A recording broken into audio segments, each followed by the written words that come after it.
Hello, my darlings. It's ALB in Whisperland here. I don't know why, but I just had a sudden urge to say, hello, my baby. Hello, my darlings. Hello, my ragtime gals. Hi. Today we are doing another paint with me video. And usually I just jump into it, but I'm going to explain a little bit of what we're doing today. So back in October I did a painting that was basically like my dream house. I don't usually paint buildings, but I just really wanted to paint a spooky haunted house. But you know, I made it cute. And then recently I was like, what would happen if I were to paint a companion piece to that piece? So I post on Instagram about this a lot, but if you haven't seen it, back in March I picked up a bunch of vintage advertisements from like the 50s, specifically from Life magazines. And I don't know if you know this, but magazines used to be so much bigger than they are now. Like, they were really quite big, so these advertisements are like not small, but they're all the same size. I got like 4 of them, and I bought a frame that fits them. And what I've been doing is I've been cycling the beautiful advertisements out seasonally. So I have a Halloween one, I have a Christmas one, I have like a fall, spring, you get the deal. So this kind of inspired me because, well, you know what, I'm just going to show you what the Halloween painting looks like. Didn't work. Let's try again, shall we? Oh, that's better. So this is the Halloween gouache painting that I did back in October. I was really happy with how it turned out. And I have prints available of this, which is what got me thinking, what if you could have one frame and then you could switch the pieces out, right? So I was like, well, what comes after Halloween? Christmas. So today we're going to paint a companion piece to the Halloween piece. And look, I'm going to be honest with you, the Halloween painting did take me quite a while to do, so this may be a longer video than usual. I don't know, maybe. Let's dive right in. So today I'm going to be using 300-pound watercolor paper. You guys see me use this weight of paper all the time. Just sticking it on with a little piece of Scotch tape. And now we're going to use just our regular painter's tape here. For those curious, watercolor paper is measured by weight, as all paper is really. It's measured by reams. So a ream of paper is 500 sheets of paper, if I'm remembering right. So the most common watercolor paper weights are like 80 pound, 140 pound. Those are like the most common.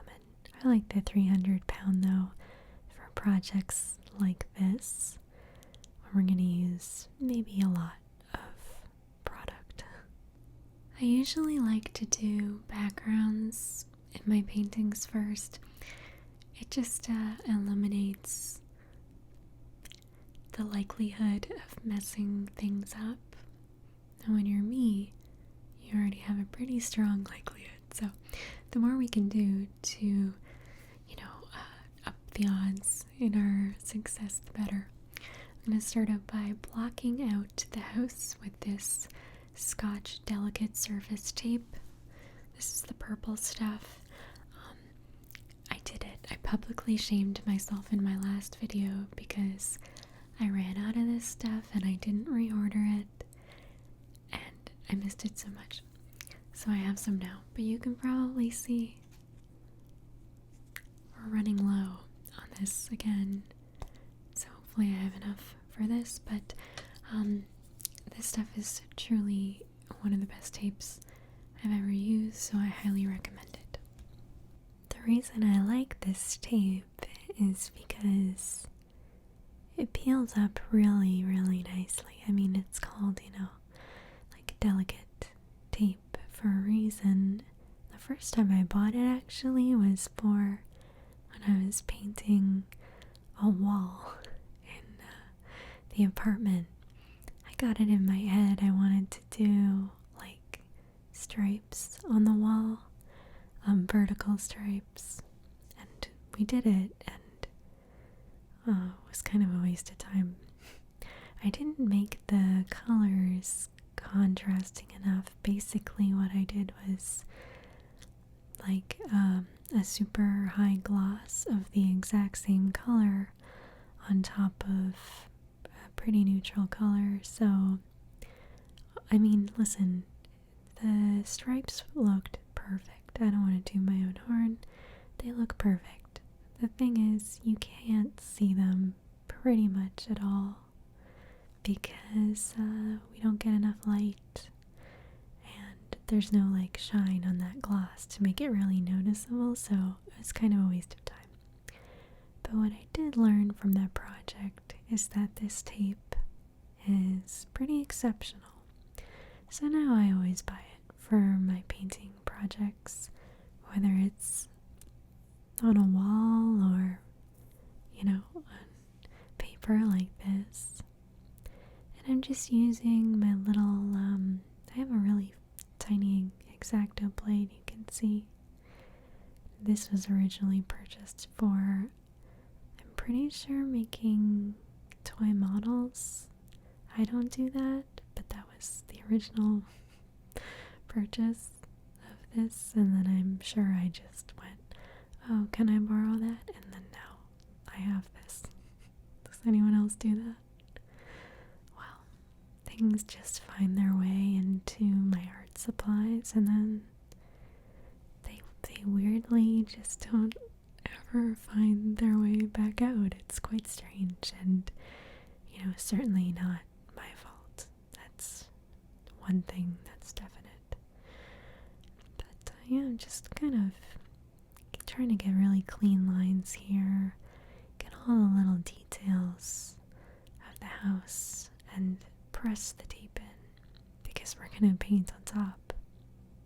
I'm gonna mix a little bit of water in with my gouache for this part. A lot of people swear by mixing, gouache is a water-based paint, so a lot of people will really, really water it down and make it really sheer. I don't tend to do that so much. I'm doing it for the backdrop just so that I can get this first coat really consistent, but in general, I really like my gouache paint to be quite thick and quite matte. I don't like to do sheer layers because, I don't know, at that point, why would I not just use watercolor, But I am going to add a little bit of water first to this. So, just kind of pushing the blue paint into all the corners here. I really want to make sure, and this is part of the reason why I use a little bit of water mixed in with the gouache at this point. I don't want to leave any blank spaces, and it's a little easier when you water down the paint to make sure that you're really flooding the area, not leaving any spots, unfinished. I do really like the unfinished look, but I like to kind of do really good coverage and then use a dry brush on top to get that. Although I've never really tried it the other way. Maybe I will one day. It could be a fun experiment. But the thing about this painting is that I wanted to match the Halloween painting that I did to some extent. Not perfectly, but... So I'm kind of using that as a little bit of a reference. Not trying to make it the same, but just same vibe, you know what I mean? Oh, I want to mention, because because a lot of people will mention this to me if I don't say so. Why am I not using frisking fluid instead of tape? A lot of people like to use frisking or masking fluid when they're doing watercolor, gouache paintings, and I don't. I just really hate frisking fluid. Don't ask me why. It becomes such a bother to me. I can't possibly will myself to use it, so I like tape. You know, well, respect to the masking fluid fans, but I'm not one. And now we get to pull some of this purple tape off. I can tell you right now there's probably going to be a lot of tape peeling with this painting because, well, I've done it once before. Obviously, the Halloween painting is different than this one, but I remember lots of tape peeling, so hope you like tape peeling. I do. I'm sure that my love of tape peeling probably comes from when I was young. I used to really love putting like school glue on my hand. Did anybody else do this? I used to put a really thin layer of like white school glue on the palm of my hand, and then I would try to peel it off all in one piece once it was dry. I don't know why I liked doing that, but it was so satisfying to me when I could peel it off all in one piece. So I'm sure that's definitely not only part of the reason I love peeling tape, but probably part of the reason I prefer using tape over frisking fluid. You just get that really satisfying feeling of pulling the tape off, leaving that perfect clean line underneath. So I'm starting right now with the windows. I have a loose sort of idea about the color scheme I want to do with this, but I don't have any of the colors pre-mixed. Sometimes with gouache paintings, if I've decided on a palette of 3 to 7 colors, sometimes I'll mix them all first and put them in little jars with lids that are hopefully airtight. And then, you can look at them all and you can really tell what they're going to look like together, but not today, my friends. Today I'm kind of making it up as I go. But what I'm trying to capture here is not only just a winter scene, a Christmassy scene, but trying to capture a little bit of my very favorite time of day. My very favorite time of day, I don't know, does everyone have a favorite time of day? Is that strange that I have one? Well, my favorite time of day is right as just after the sun has set, especially in the winter time. This is it's always my favorite time of day, but in the winter time it just gets magnified by a million degrees, because I really like when all the lights inside of houses or buildings are really yellow and really glowing, and the sky is blue, but it's a quite darker blue. There's no light from the sky really, but it's not quite night yet. I guess like a dusk kind of time, but what I like about it isn't necessarily the sky. It's mostly the blues and just how warm the yellow lights look, I find it so beautiful. And what makes it even prettier about winter is that often you get that reflection. So where I live in Canada, we have snow usually. We have a little bit of snow right now, but not as much as I might like. I might like a bit more. So please send my regards to the weather fairies who decide the weather.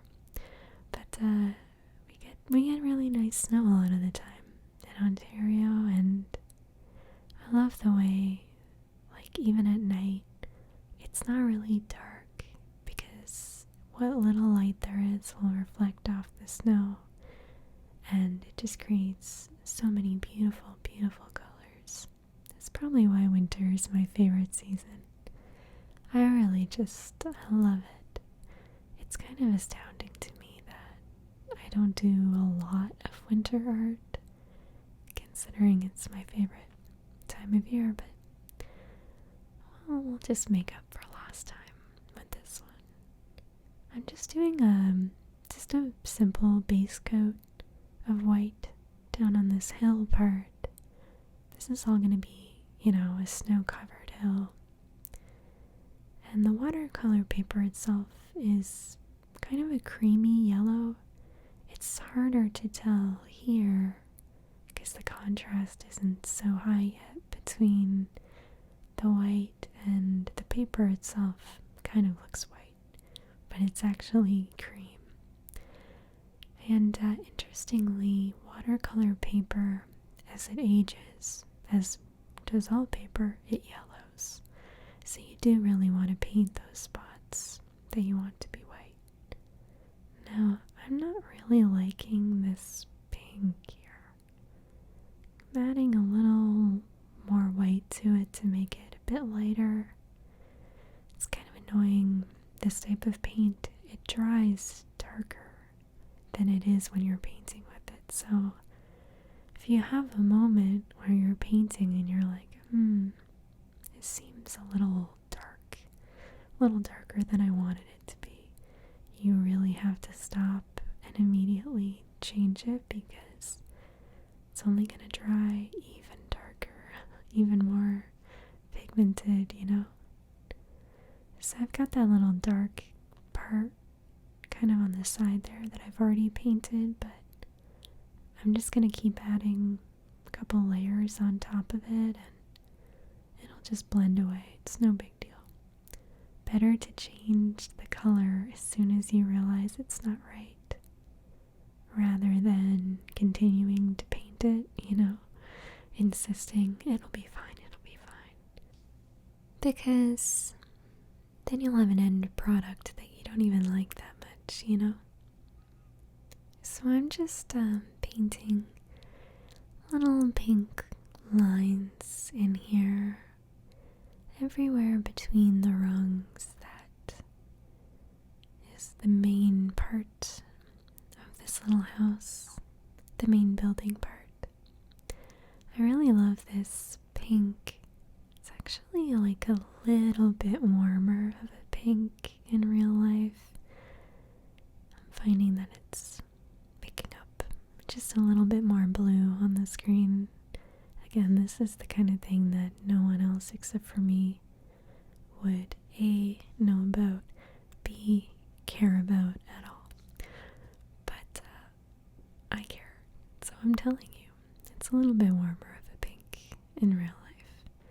Listen, you guys know me, you know how particular I am about my pinks. So of course I'm going to explain that to you, that it's a little warmer of a pink.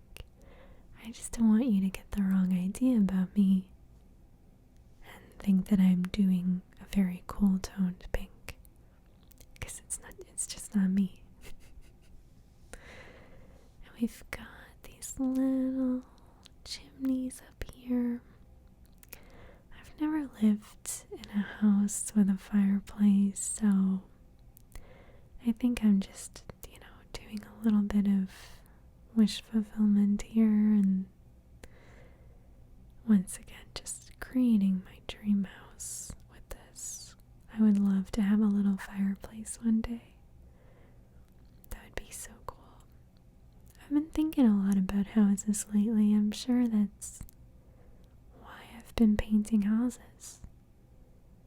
I'm not, like, I don't have a house or any plans to get one soon, but one day I would really, really like to have a house. It's like my current big dream in life. And now we're gonna do the roof. And I'm using another pink to do the roof, but this pink is a little bit even warmer in tone. I added a little bit of orange to this one. I wanted it to be, I don't know, just kind of like a Christmassy pink, like a Christmas cookie kind of color. There are certain colors in my personal life palette, I guess you'd say, that I have for the holidays of kind of stuff that I like. For Christmas colors, I do like red and green, but they're like very particular red and green. So I like a sort of candy apple red, and I like a deep like a, what kind of color is this? Like a really like a tree green, like this isn't helpful at all, is it? No. I'm sure that you're just like, ALB, this doesn't give us any information. It's a very particular green, but then I also love pink for Christmas. Not everything pink, but I like pink in there with the red and green. I think it's really cute. So a lot of our Christmas decorations are in those colors.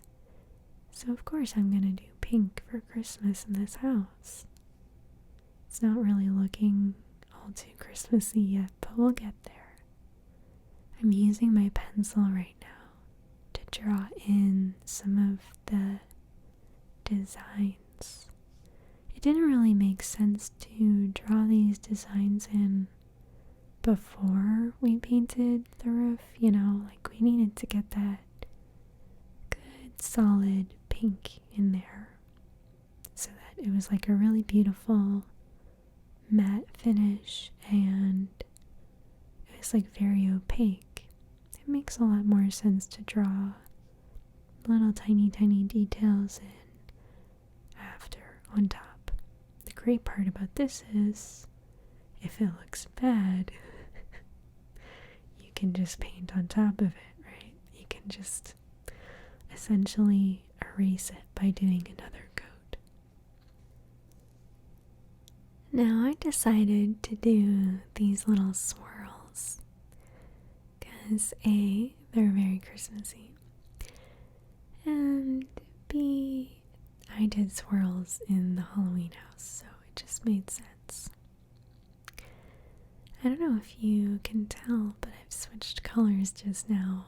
I didn't really like how magenta the first color I used was, so just stopped and mixed a new color.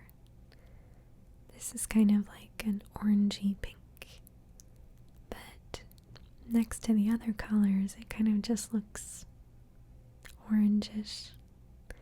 From further away, like further out, because you're really close in right now with me, it does look more pink. It just looks very orange close up.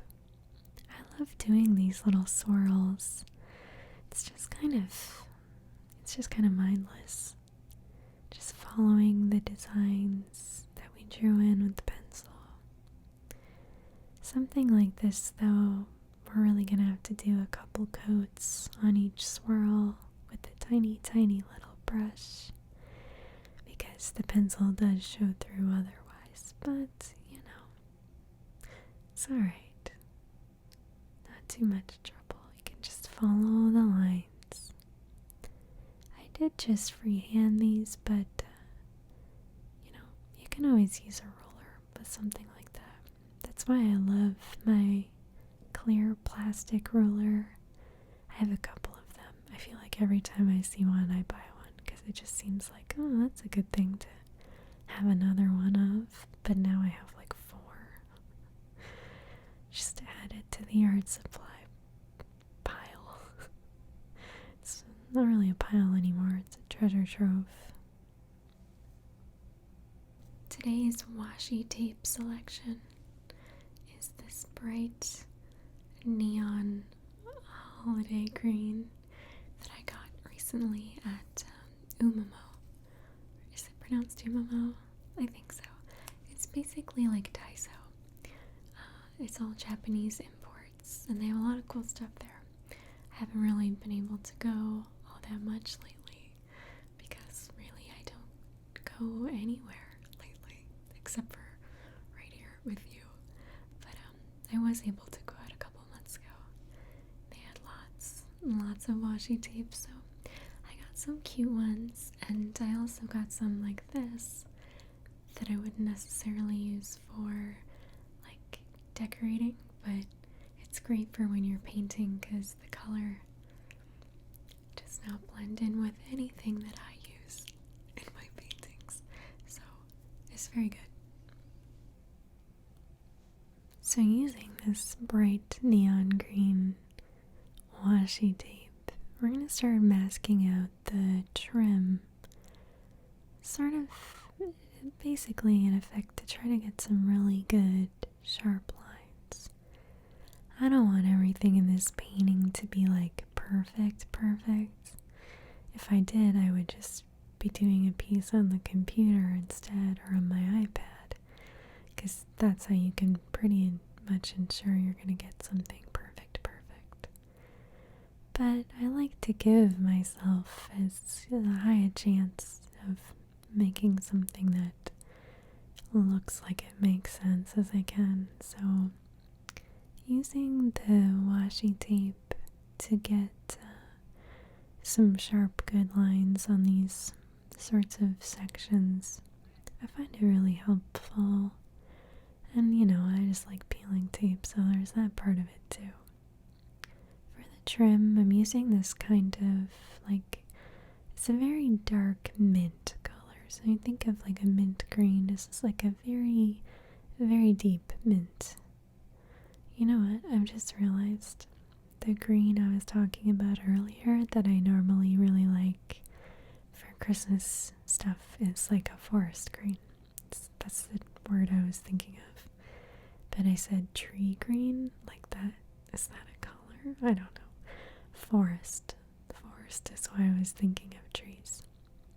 So this kind of greeny color is not what I normally do with Christmas, but I just think I want to do like minty pinks and yellows, and just thinking about really cheerful vibes. Once upon a time, back in the old days, when I used to be able to go Christmas shopping and holiday shopping and look at all the storefronts and store windows and things like that, I used to always take myself on a day. I would usually go on a weekday when things weren't very busy and go sort of early afternoon, like maybe 11, and do a little holiday shopping that I needed to do. And I would usually go to like a fancy tea room. Like usually I'd like to go to Laundry, but there were other ones I like to go as well, and just treat myself to a little tea and maybe a little pastry like a macaron. And so that, to me, when I think about the holidays and like really, really fond holiday memories, that's definitely one that sticks out in my mind. So that's kind of the energy that I'm trying to translate here. In addition to being my favorite time of day, it's like kind of the feeling I'd feel on those days where I was just taking a moment to myself to have a really nice tea or a latte in a nice little fancy tea place by myself, and just enjoying, the opportunity to maybe spend a little time with myself and feel cheerful and happy. look, I really like when I have the opportunity to do stuff like that. So I'm trying to capture that energy with these colors. And that's why I wanted to go with that kind of green instead of a traditional Christmas. This curve right here, I can't use tape for, so I'm gonna have to freehand this. I feel like there's gonna be probably other pieces on this trim that I can't use tape for, and I'm gonna have to freehand.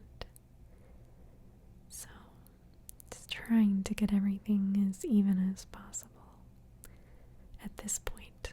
There will be points, I think, later I won't care as much, but at this point, we're aiming for some sharp lines here.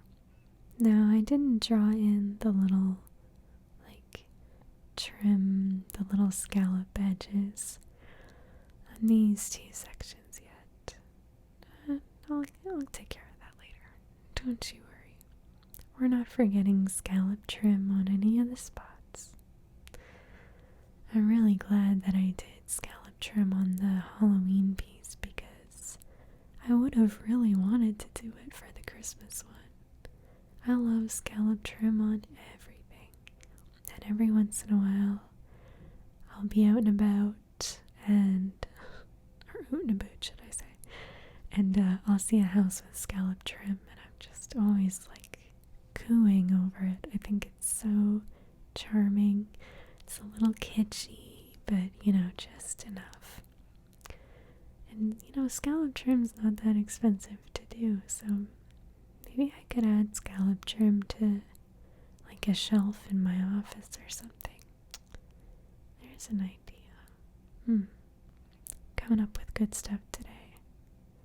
Just doing this circle window right at the top here.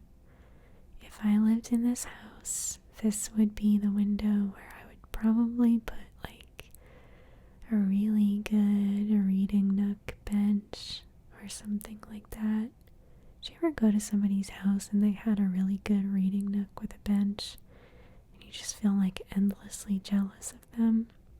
I think I must have read a book as a child where some character had a big bay window with a bench with plenty of pillows where they would like to read, and that just seemed like the epitome of classy fancy living to me. I think I must have been ooh, if I could ever have a window with a plush seat with pillows where I could read, a little reading nook, that's how I'll know I've made it. It's weird how stuff gets into your head like that. Usually from books or movies or things like that, we just kind of absorb them and we're like, ooh, wouldn't that be the life to have such a window? But then I think if it's the kind of thing where you grow up with it, it doesn't seem that special to you. That's how it goes, right? I haven't been given these other windows enough love, though. These are simple windows, but they're cute too. I like a regular degular window. I gotta be totally honest with you guys. Before this painting and before the Halloween haunted house one too, I really have not painted buildings before, let alone houses or really any kind of structure. So if there are parts of this house that just don't make sense construction-wise, we're gonna have to toss it up to artistic flair, question mark, or something to that effect. I'm still learning to draw and paint buildings, and I really like looking at pictures of houses. And when I was sketching this, I was definitely looking at lots of different ones and combining elements of different houses that I really like. And so this is the result. And I don't know if it makes sense as far as like thinking about what the inside of the house would look like. For example, like which part, where does the attic start? I'm not sure. But look, this is a fantasy house that is my dream house. It doesn't have to make perfect sense because it's a magical house, and what goes on in the inside needs only love and imagination to work. So, we don't have to think too deeply about it. It just makes sense, doesn't it? I'm really liking this combination of the deep mint and the pink. I like this color a lot, actually. Just doing some window work on this top one up here. And we'll tape some more sections out. There are some lines that I feel really confident to do freehand, and then there's some where I'm like, let's just tape this off. Better safe than sorry. I do trust my freehand, actually. I have a pretty steady hand as far as painting goes. I mean, I don't know if I could like do a really serious job where you need to have a steady hand like a doctor or something like that. I mean, there's a lot of reasons why I couldn't be a doctor, probably. A rocket surgeon, a rocket scientist. But I do have a steady hand in terms of painting, so for that I'm very grateful. But even then, there are moments where I would rather just tape it off, It's just, I can be sure of that really crisp lines. I really love painting in these little scallops. There's something really relaxing about it to me. I'm sure in the back of my mind, that's probably why I drew so many. Because I knew future me would want to paint all these little happy little scallops. Right? There's no trees on this one. We don't have happy little trees. But we'll have happy little scallops. Pull that tape off and we'll get this one right here. I love that beautiful edge that it leaves behind. It's just gorgeous to me, that. And we've got to get this down here. This is on the first floor of the house. I'm not going to worry about that scallop edge just this second. We're just going to try to get that free edge, get a really good line there. Oh, yes. Good. So we can do that part, but we want the beautiful straight line there. Now there's lots of these sort of banister parts on this painting. So, lots to fill in terms of taping it off. Sometimes with this much taping, I will get out one of my rulers, one of my apparently many plastic rulers. I didn't really think about how many I had until telling you about it in this video, and now I'm like, yeah, I do have a lot of those. They're not very expensive, so when I see them, I pick them up. But anyway, I'll sometimes measure these sorts of things, like the top, to see how many millimeters it is, and the bottom, just to make sure they're perfectly straight. And look, they're not perfectly straight, but they're pretty darn close. And hey, that's about as much as I can ask for at this point. I don't know if you can really tell how small this painting is based on like the size of my hand. It's not like a really teeny tiny painting, but all of these details are really small. So you get to the point with a painting where you're doing tiny details to a point where no one would be able to see it other than you, you know? I mean, I guess you guys, because you can see what I'm doing through like a really close-up camera lens, so I guess I'm just doing it for you at this point. But in general, you know, you have to kind of give yourself leniency and think like, is this the kind of thing that only bothers me and no one else is going to see it? Because at that point, you don't need to spend all the time and energy.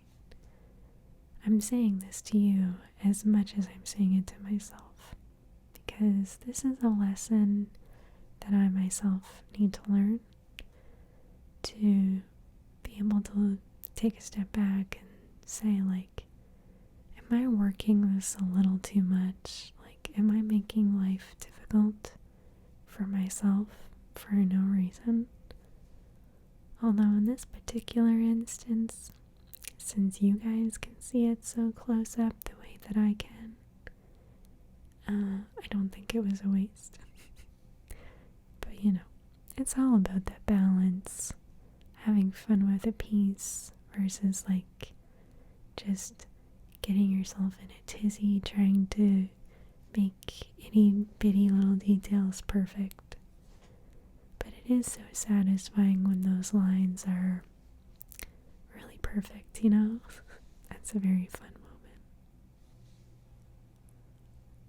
I'm feeling really glad that I got such a big spool of tape, because all of these little handrails require quite a lot of tape.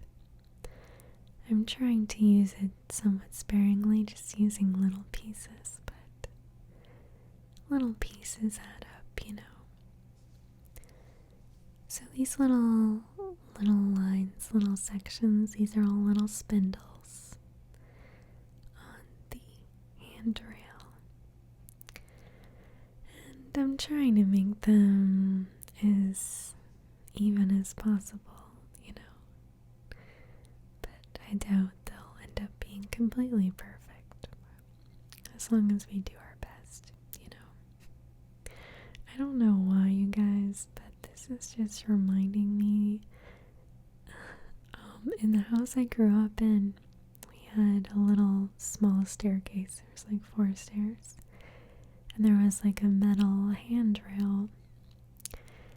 And I have a big family. I have 3 siblings. At some point, every single one of us, as very young children, all got our heads stuck in the staircase handrail. Not in a serious way where like it had to be, you know, like removed or something. Like, we eventually were wiggled out, or our parents helped us get out, but somehow all of us at some point got our heads stuck between 2 spindles in the railing. Why did all of us feel compelled to put our heads between the spindles in the railing? I don't know. I guess there was something appealing about it, about putting your head in between it. I don't know. But all I know is, after I got stuck the first time, I never did it again. I'm sure it was the same for my siblings. Hard to know, though. I'm a lot younger than my siblings, so we were never kids at the same time. And I'm the youngest. So I was the last one to learn about why you shouldn't put your head through the spindles in the staircase railing. I don't know why painting these has reminded me of that, but It's a memory that's just come back to me now. I'm really glad that we picked a good color for this trim part because it's actually surprising just how much of it is in this painting. You know, you don't want to pick a color you don't actually like for a section like this because it seems like it's not going to be that much. Really, like quite a bit of this mint and quite a bit of tape peeling. As you know, I love it, so I relish in a project like this where we get to do lots of tape peeling. I remember when we did the Animal Crossing one, I was like, oh wow, there's lots of tape peeling in this. Gosh, what little I knew back then. There would soon be paintings that featured much, much more tape. So we're slowly getting in all of these little spots here. I'm using a really back and forth between a medium brush and a really small brush. I keep a couple on hand usually to be able to switch back and forth. And you kind of can't see because it's just off screen. But I have a gouache palette that I'm using, and whenever I'm not dipping my brush into it, I keep just a little plastic wrap on top of it just to prevent the paint I'm using from drying quite as fast as it would otherwise. You can do this trick with like watercolor to acrylic. You don't even have to have it wrapped super tight. You can just lay plastic wrap on top and it'll slow down the process. It won't keep your paint from drying altogether. Of course, you know, if you leave it for an hour, it's not going to help you much. But it'll slow the process down enough that you can, you know, finish with the color that you want. Because that's the annoying thing when you mix up a custom color, like a color where you had to combine different paints to get the exact right shade or tone, and then you realize you didn't make enough or it's dried out in your pan.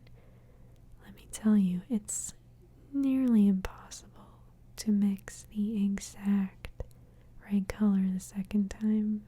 And it's kind of annoying to do. I mean, look, I've done it, we've all done it, but it's not fun, it's tricky, so try to avoid that whenever possible by using the saran wrap, the plastic wrap. Just pulling this tape off here on the right side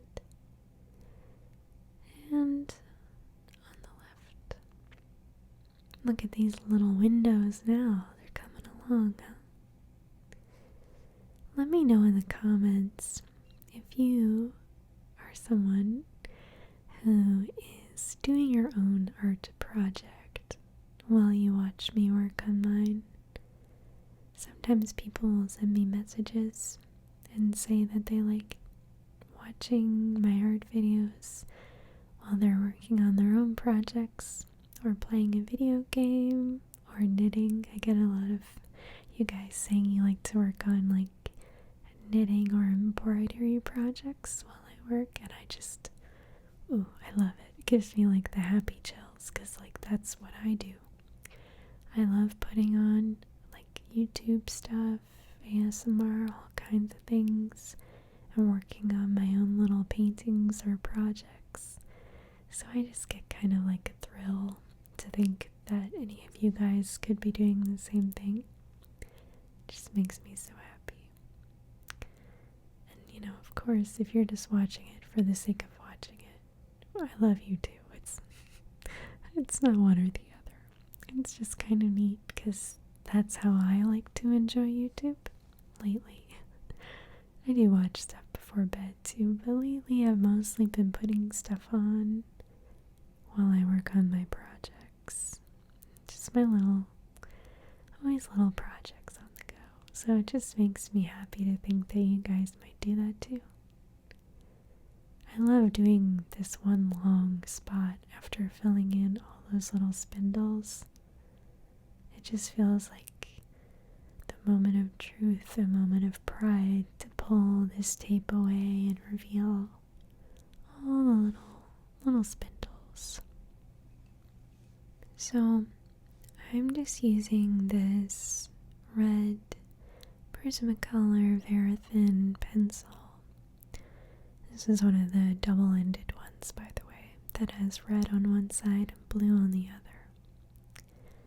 To just lightly sketch in these missing scallop edges from this spot up here. I decided to use the red Verithin because I noticed that when I was drawing in those little loop-de-loops on the roof, that the pencil was showing through, the lead pencil was showing through just a little bit more than I wanted it to, and I had to do several coats for that section. So for this part that we're working on right now with the scallops, I don't know, I wanted to use the red, and I'm thinking it was a good idea. It's working out to be a little easier than the time I had with that other spot, let me put it that way. And we can't forget about this little window up here. Just using the tape here to get the nice sharp edges in some spots, but this is another one of those hand painting spots. Well, I guess it's all hand painting. Freehand. There we go. That's what I wanted. So I'm going to use this lid of a gouache paint, and I'm going to cover it in paint because I want that perfect circle shape. It doesn't need to be perfect because I'm going to paint over it anyway, but just squishing this right here on the door, pushing hard but not too hard, just to get a kind of approximate outline of a circle. I trust myself to draw a circle, but not necessarily with paint. That's one of those spots, it's like, why not just give yourself a guide? And you can just look around you at any time and see tons of circles, like the mug in front of me is a circle, all these paint tubes, my water tray. There's circles everywhere, so when you need a guide, you'll always have one at your fingertips. Just using the tape here to get in these little walkway steps in my mind's eye of what this actual house would look like. There would be many more steps leading from the front door to wherever, is it on a long pathway? Is it in a secluded area? The lore isn't all mapped out for this house, let's say. But in my mind's eye, everything is covered in snow, We can only see those first couple steps there. So that's all I'm gonna do. I'm just doing them in a really cute pink to match the house. This last one, we're going to make it more faded. So I'm using the dry brush effect, which is no water on the brush and just a tiny bit of paint to kind of stipple in a little bit of a rougher one. Not completely square and perfect, just to give the effect of like snow's coming down. So now we have reached the point in the painting. Hi, come here. You wanna come say hi? Say hi?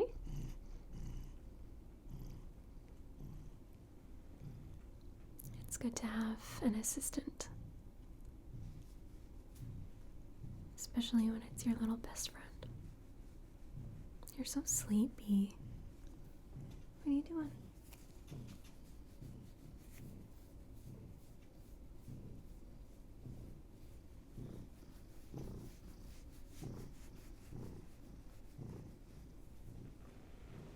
Here. So anyway, I'm just gonna keep talking to you as if I don't have a cat in my lap right now. But I do. Hi. And that's life. We have now reached the point in the painting where it's all about the details. I have these 3 brushes that I use. One is from Curry's, one is from Winsor Newton. Hi. I know. Hi. She's like just out of frame right now. And this other one's from Curry's too. These are all like 00 or 000 paintbrushes. They are extraordinarily thin brushes, and I'm constantly trimming them to be even thinner too, if you can imagine. Sorry, I'm like petting the cat with one hand here and trying to talk to you. Are you finished? And take a breather. What was I saying? Yeah, so I'm gonna use these brushes to do the details, and I'll probably be switching back and forth with these. These are like not very expensive brushes. I probably only have like one or two brushes that are like fancy brushes. The rest, you can get these super thin ones for $5. So check out your local art store. These are like basically like 2 or 3, maybe more than that, but really, really fine bristles. Okay, I'm done talking about the brushes. Let's do this. So with this tiny little brush that apparently has the strong approval from Dawn, I'm gonna start freehand detail painting all of the little trim, and we did that light there, and going right along these scallops as well. I'm not gonna go section by section with this, like, doing all the trim, then doing something else. I'm just gonna start working on this bottom right hand area. First we did the little lights and the trim, now I'm working on the door. And when I'm working on little details, like these little door knocker handles and other ones, I don't like to be moving around the canvas too much. I find that when it comes to the detailed sections, if I'm moving around, bouncing around the canvas or paper too frequently, I have trouble keeping up with what I'm trying to do. Now that's not to say I won't, every 5 or 10 minutes stop what I'm doing, step back, take a look at what the overall effect is. I definitely do that, but I'm just saying, I'm not gonna work on these little filigrees over here and then start working on them somewhere else as well. At least for this painting, I don't plan to. I'm sure I've done it in other paintings, but this, my friends, is a little house, and a little house is something I'm not wrought with experience in doing, so I really like doing these little details on the houses. When I was working on the Halloween haunted house, I came up with the idea for these, and now I'm essentially just referencing the Halloween piece and getting these in. I have the Halloween piece up on my iPad to my right now so I can see all the little details of how I did it the first time. I'm probably gonna switch a couple things up, but like I said, with other effects, I want the overall look to be consistent. Now, some of you may be wondering, hey, ALB, why are you not using tape for this part? Well, my friend, my good friend, my best friend, I kind of want this part to not look perfect. I have a pretty steady hand, but when it comes to paint that is so thick, you can't get an absolutely perfect line. It kind of has little blips and blobs of imperfection. I love that effect. In fact, I even have brushes that I use in Procreate on my iPad when I'm working digitally that are made to mimic that effect. They're like a blotty pen style. I have like 6 different brushes in that style because I just love it. But when you're doing a painting like this, you don't have to use a digital effects particle thing. You can just do it with the real tool. I think that's why no matter how much I love working on my iPad, and I really do love it, I do it all the time, I just would never be able to give up working with traditional tools because this is what I grew up falling in love with, and there's something about it that I just love, and I don't know how to explain it. It's just a quality. It's in my skin. I love it. I love to do it this style. Oh, by the way, I meant to tell you guys this earlier, but I forgot. The scallop trim that you see on all points of this little house is actually considered gingerbread trim. That's what they call a little trim on the outside of houses. Now, not necessarily scallop trims, just any decorative trim like that is commonly referred to as gingerbread trim. And I just thought that was so apt, especially for this painting, right? That I made a little note. I had to tell you guys. I really love gingerbread, I have to say. I'm not that much of a sweets person in general, although now this is the second sweet that I've talked about. I did mention earlier liking to have a macaron every once in a while, but in general I don't get too into sweets. I don't really like chocolate too much, things like that. But I love gingerbread so much because it's not too sweet. It's got that spicy, there's like different spices, there's a kick to it.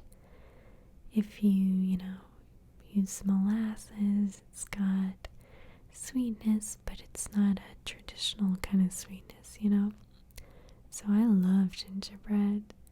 I'm actually planning to make gingerbread cookies next week.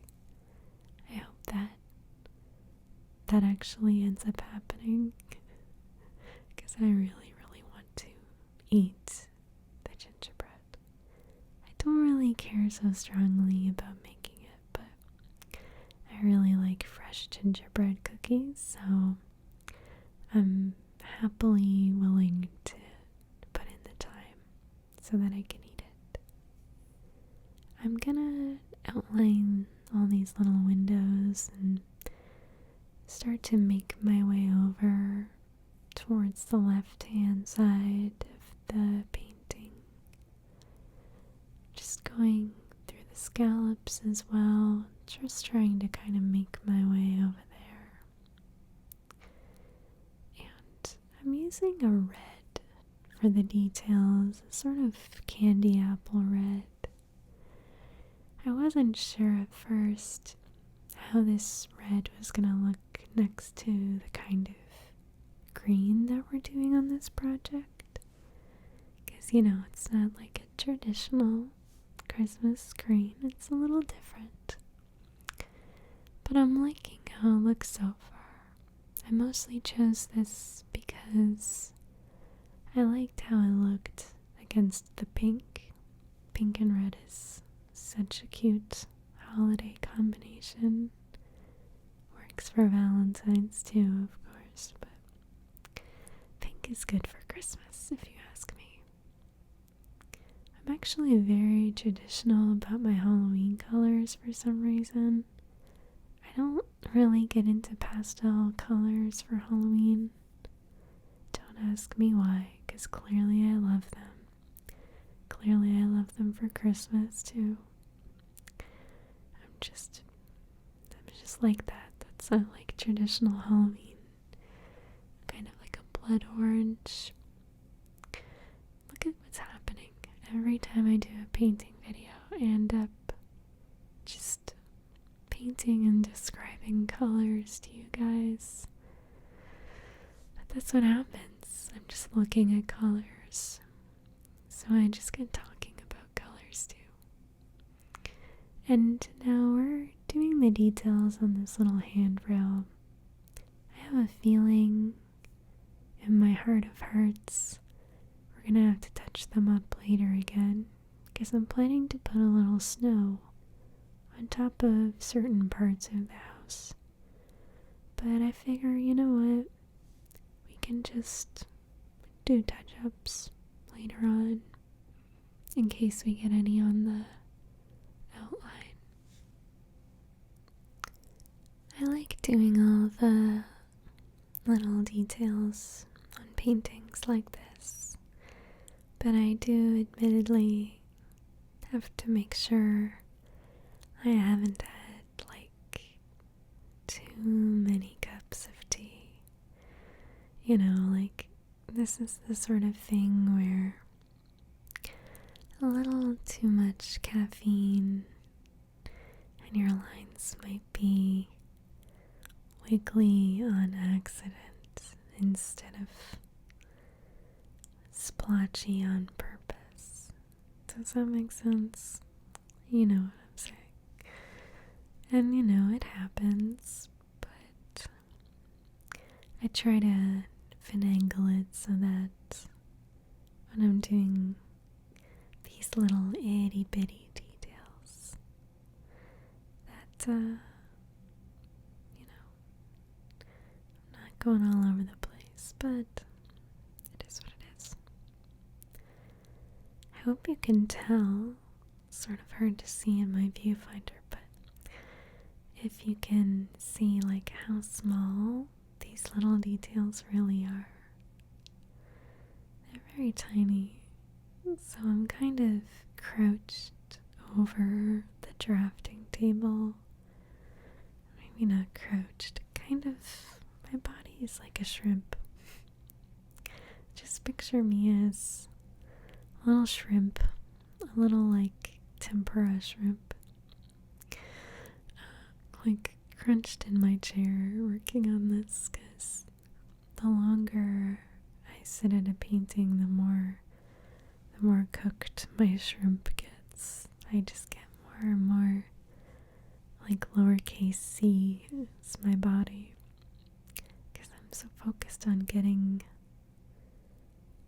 the steady lines. It's probably not great for me, but here I am, living to tell the tale. And we gotta get these little chimneys nice and outlined. Is this called a chimenea? What qualifies for it? What's the difference? Maybe the chimeneas are different. I don't think that's what this is. Not sure. I'll find out later. But, this house definitely has a couple fireplaces. In my mind, there's like a nice fireplace on the first floor, like a nice hearth that maybe you could do a little cooking over if you wanted to. And then hopefully a little fireplace in the master bedroom of the house. I think that would be so cute, right? Especially somewhere that gets winters like this. Be so cozy. I would love to have a fireplace. So now I'm just daydreaming about it. Do people who have fireplaces roast marshmallows like all the time? If I had a fireplace, I would seriously do it like once a week. I love roasted marshmallows. It's been a long time since I've had a proper, fire roasted marshmallow. I could go for one, I'm telling you. So, now I'm sort of sectioning bits off again with more washi tape, because we're going to work on the snow.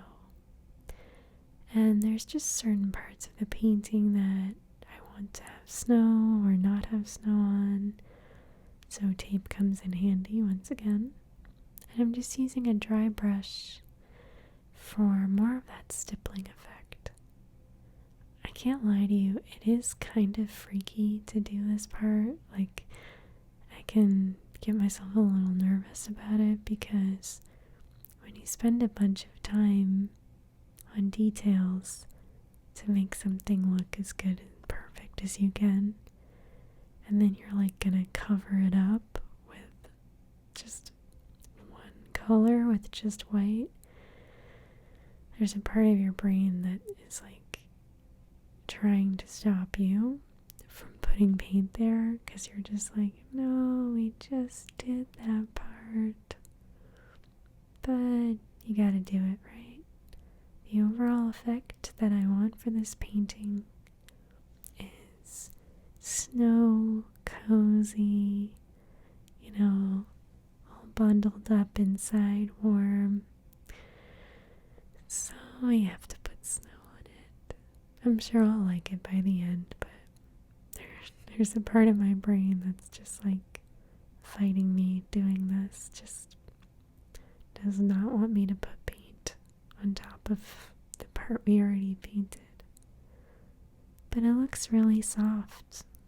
I like how the finished effect is, so we will persevere. We will keep going with this.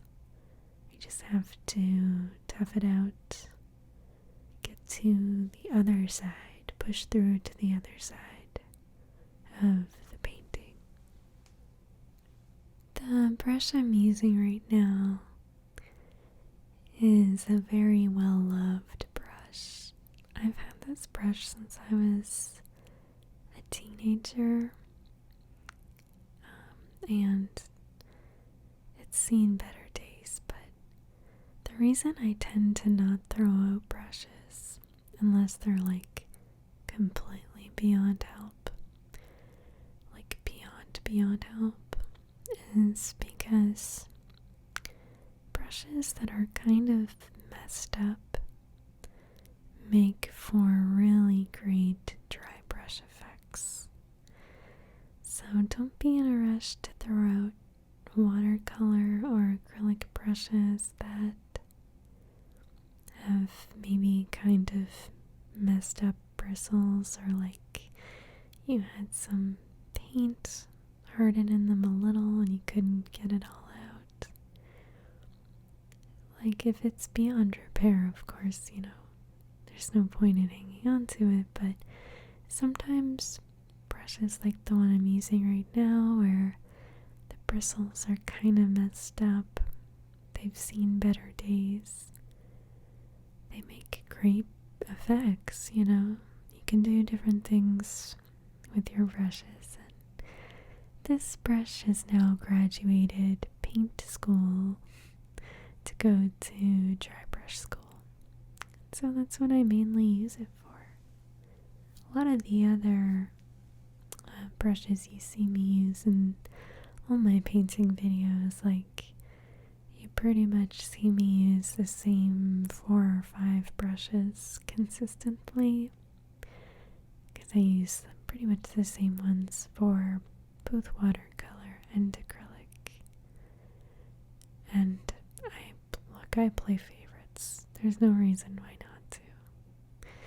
And there's just some brushes where you're using them and you find, hey, this suits me, I like this better.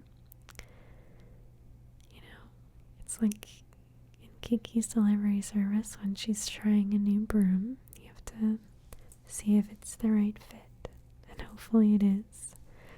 Once you find that good fit, you just hold on to it. So now we get to peel the paint, the tape, off of these little parts with the snow. And I'm seeing as I pull this off right now that there's a couple little areas I think I'm gonna have to touch up, because the red outline got a little snow paint. Can I call it that? Snow paint? I guess it's just white paint, but look, for our purposes, as far as I'm concerned, this is snow paint. So a little snow paint got on some areas I didn't want there to be snow paint. But this is an easy fix. We'll just go back in right now. Let's do a little fix up on these outlines. Now, this wouldn't be a wintry holiday painting if we didn't add in a couple of very special best friends for us, right? I mean, Dawn helped, but we need a couple more. We'll just use a little bit of a blue on a dry brush here to add some effect to the snow. Give the whole painting a bit of texture. We'll get some white going, and this part can be hard to brush white paint all over everything. Ugh, stressful, but it adds such a nice texture. You just have to go for it sometimes. Have you figured out who our little friend right here is? I'm sure you have. Well, I don't think it's Frosty. I'm not gonna give a little top hat to this snowman, but this can be our little snowman friend. What should we name them? I'm not sure. You guys should decide. What's our snowman's name? Please leave a comment with a suggestion, and we'll all decide together what this little guy's name is. I'll give him a good smile and 2 eyes made out of gold. And I think we need to do one more very special friend. Can you tell which little friend this might be? Now, if you've seen my Halloween painting, you've probably already got this figured out. It's a little cat in the window. I had to do it. The other painting had a little cat and some pumpkin friends and some little ghost friends too. But especially since Dawn helped me work on this one, I have to put a little cat in the window. What is a house without a cat in the window? Time to sign it now. Just filling in my name at the bottom. ALB. So that people know I made this. love this part. I love pulling the tape at the end. All tape pulling is good, don't get me wrong, but the tape pulling at the end kind of feels very much like a positive ritual. It's like the piece is finished. We get to see it for its full effect for the first time. It just feels so satisfying. I don't know what I would do if I couldn't peel the edges off tape off a painting at the end. I wouldn't feel like it's really done, I don't think. It'd be a strange feeling. It's been a long time since I've ended a painting and not done that, so it would feel quite strange, I think, actually. I'm really happy with the color blue we went with for the background. It's kind of that mid to late day blue. It's not too bright and cheery, so there's a little snowfall happening, but it's not dark or dreary either. It's just a good daytime blue. You can see now all of the details we worked so hard on. Little swirls in the gingerbread trim with scalloped edges, snow on the banisters, little snowman and wreath too. Here's the full painting so you can get a good finished look at it. I'm really happy with how it turned out. It's very much the house that I want to live in. So let me know if you have a name for our snowman friend. I think we should name the cat in the window Dawn, since she helped, but the snowman is totally fair game. So let's come up with a good name together. So here's the piece next to my head for scale. Hopefully you can see just a little better, get an idea of the size of this piece. So like I said, this is standard paper size, so 8 by 11, or is that 8.5 by 11? I'm not sure, but it certainly made doing all the little details on the house very interesting for me. And by interesting I mean difficult, but prints are available of both this piece and the Halloween Haunted House piece. I get really nervous talking about my artwork. I know that's weird because I make videos where I'm painting, but I don't know, I get nervous talking about this kind of stuff. Thank you guys so much for your support. It means the world that you guys like watching these and that you like that I create. It's like the coolest feeling. So thank you so much for watching. I hope